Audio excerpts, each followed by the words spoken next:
já de volta com seu Sem Censura de hoje. Participe do programa, que nós temos uma surpresinha no final para você. Não é isso, Rayana? É isso mesmo. Participe enviando seus comentários e perguntas. O nosso WhatsApp é o 988957957. Então vamos lá. Do outro lado, entrevistado remoto, Afonso Galindo, produtor cultural, expert em audiovisual. Boa tarde, querido. A gente sabe, Galindo, que o setor de cultura foi um dos primeiros a serem atingidos com a Covid-19 e não existe ainda uma luz para o possível retorno de todas as atividades. Consequência disso, são os trabalhadores e fazedores de cultura que estão à míngua, sem uma possibilidade nenhuma de renda. Como é que está sendo vista a possibilidade ou um manual, um protocolo de retomada gradual das atividades das pessoas que trabalham neste setor?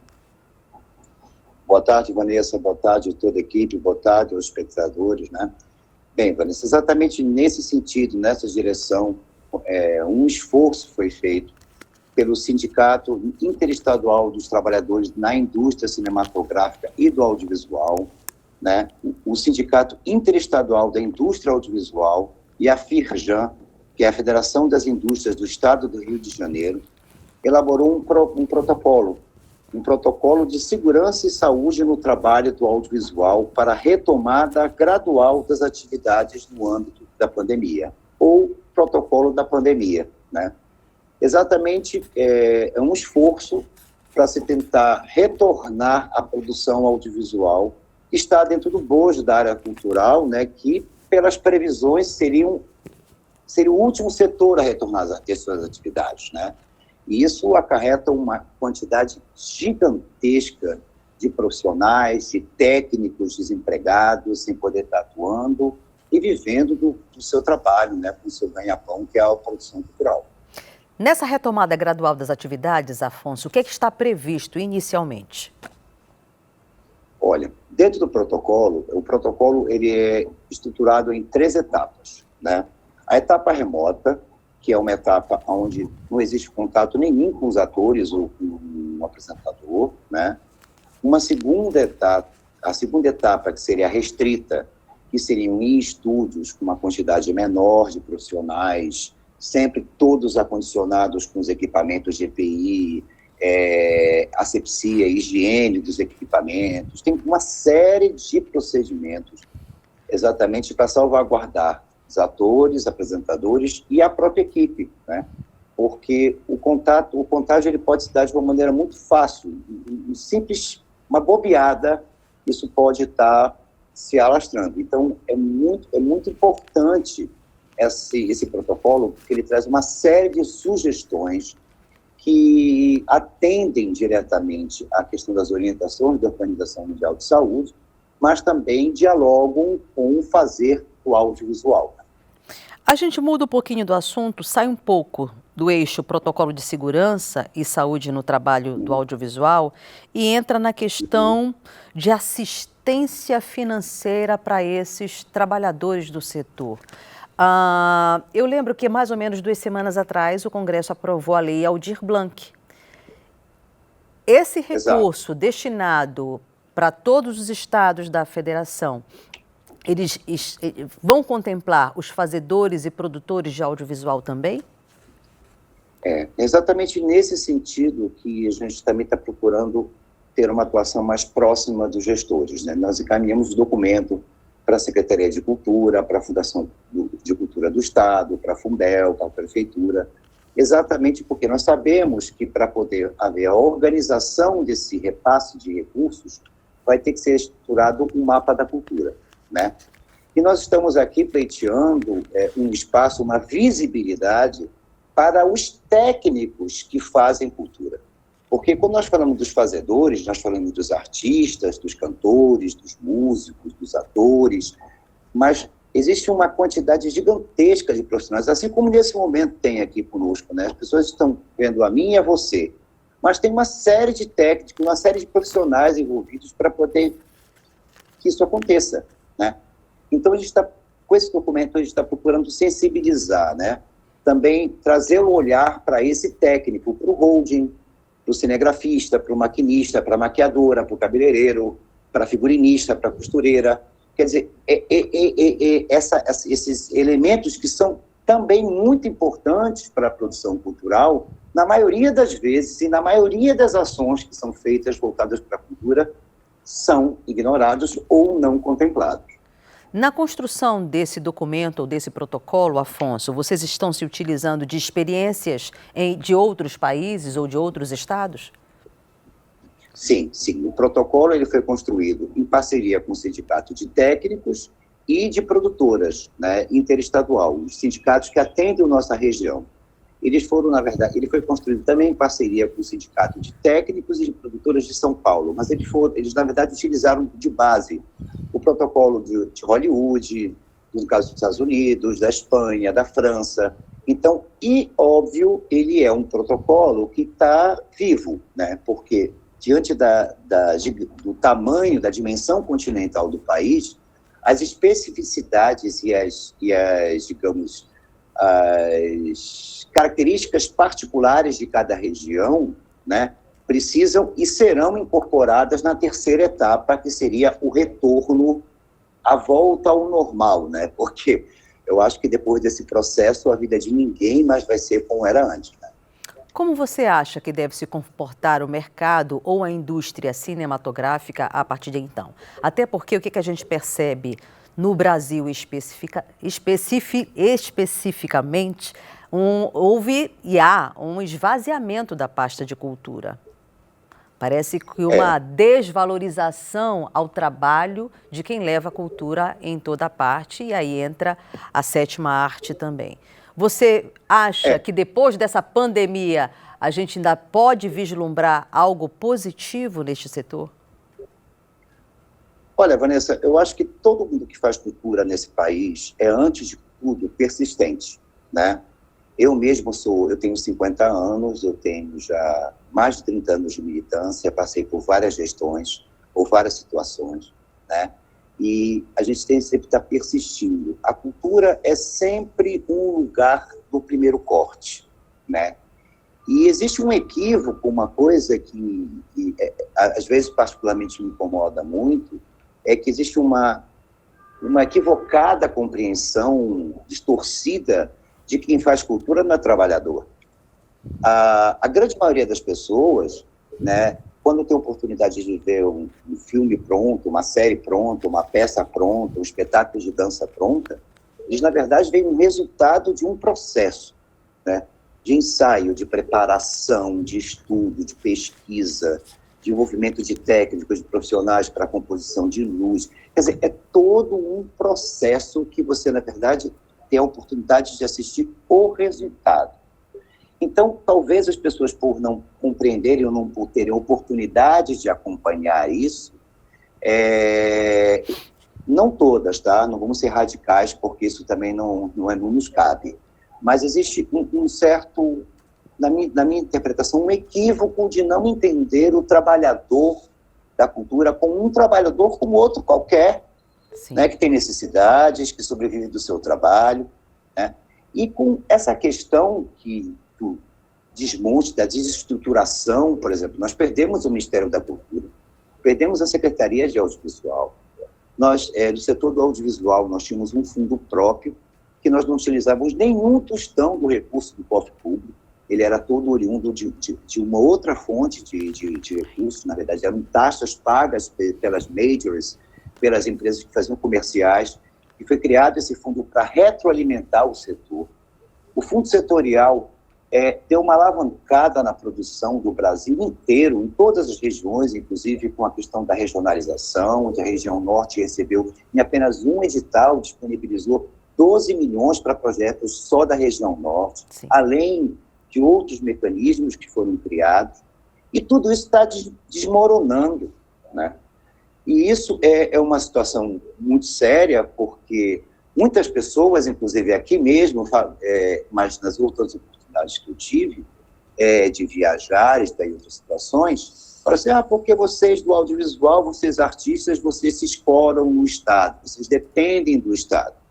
particularmente na nossa situação, e como dos outros irmãos também das outras expressões, as grandes empresas, os grandes investimentos, os grandes recursos não estão aqui. O poder de decisão não está aqui. Ele está em São Paulo, no Rio de Janeiro, em Minas, né? E qual é o produtor que tem condição de pegar um projeto, botar debaixo do braço e ir a São Paulo para fazer uma visita de captação? Isso é uma coisa muito complexa, é muito difícil. Então, a gente acaba ficando meio que preso, né? Meio Sim. que como se ficasse no meio de um como se fosse no meio de um remo passador, né? No meio daquela confusão. Mas o momento para nós, no Brasil inteiro, do setor da cultura, isso de uma maneira geral, é assustador. É assustador, né? Porque hoje mesmo, na verdade, eu fiquei sabendo que o Ministério Público Federal entrou uma ação contra a Secretaria de Cultura agora, né? Com relação à Cinemateca, porque estão querendo simplesmente fechar o prédio da Cinemateca, dispensar todo mundo, e não sei que fim vão dar na memória audiovisual de todo o país. Então, é uma situação, no mínimo, desnorteante, sabe? Com certeza. Assustador, desnorteante. Imagina só um país sem história, sem resgate histórico e cultural. Como é que nós podemos falar de futuro? Como é que nós podemos construir o futuro se a gente não conhece, não compreende, não entende o nosso passado, a nossa história, a nossa trajetória, né? Até mesmo quando nós ficamos mais velhos, a gente precisa tropeçar e se lembrar que tropeçou para não tropeçar mais naquele lugar. Exatamente. Quando a memória não existe, quando isso não é preservado, as próximas gerações vão cair nos mesmos erros, elas não vão avançar, sabe? E pessoas, cidadãs, que destinaram grande parte, ou se não a sua vida toda, para poder investir, divulgar, trabalhar a questão da cultura, da oralidade, das histórias. Isso tudo está correndo um risco seríssimo. Então, é muito assustadora a situação de uma maneira geral, sabe? A impressão parece que tem pedra de tudo quanto é lado.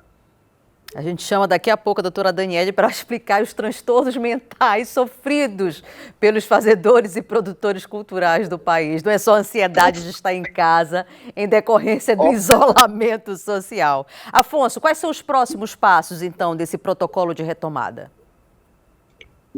Nós temos, na verdade, várias ações, né? Na verdade, nós temos a questão do protocolo, que é uma ação mais imediata. Nós estamos aguardando o retorno dessas instâncias de governo, da Secult, da Fundação, da Funbel, que a nossa intenção é que isso seja absorvido dentro do protocolo sanitário, para dar segurança para as produtoras, para os técnicos, para a própria cidade, para quem vai participar, porque é uma questão de responsabilidade também com a cidade, né?